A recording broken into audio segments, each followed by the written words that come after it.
12-11. Conversation entre l'alchimiste et l'ange du jour, Mébaël. L'alchimiste demande: Mébaël, en quoi consiste la critique? Mébaël répond: Que la paix soit avec toi. Alchimiste, pourquoi t'occupes-tu des critiques?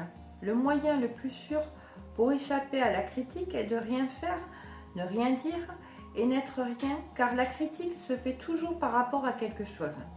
Si c'est toi qui critiques, c'est la preuve que tu es incapable de t'assumer toi-même.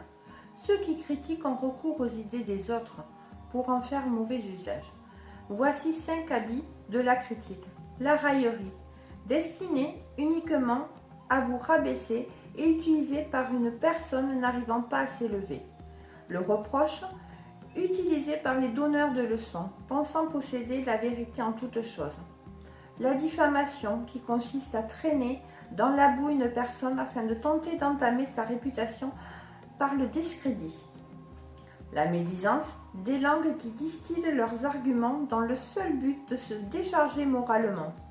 L'accusation, invective particulièrement violente, destinée à vous faire perdre votre sang-froid.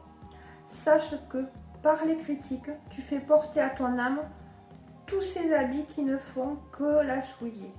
Il n'y a pas d'autre moyen plus rapide pour corrompre ton âme que les critiques. Les critiques souillent l'âme et attirent les génies de la pauvreté autour de leurs auteurs.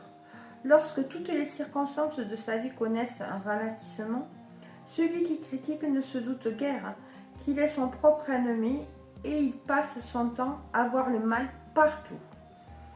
Que tes critiques ne visent que toi et t'aident à réaliser ton œuvre de perfection.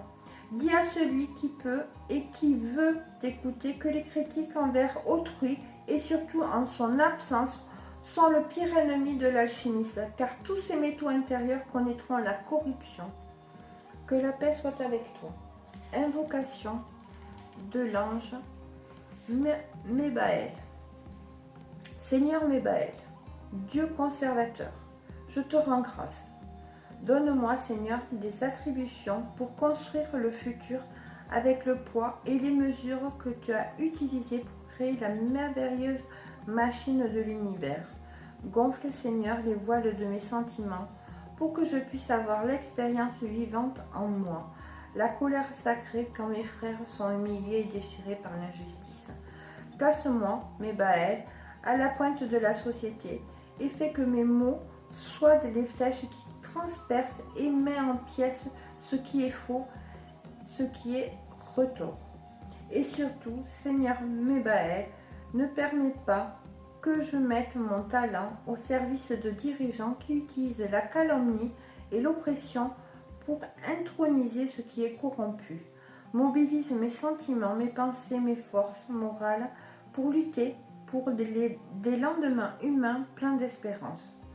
Instruis-moi, Seigneur Mébaël, pour que je puisse être l'un des artisans de ta justice.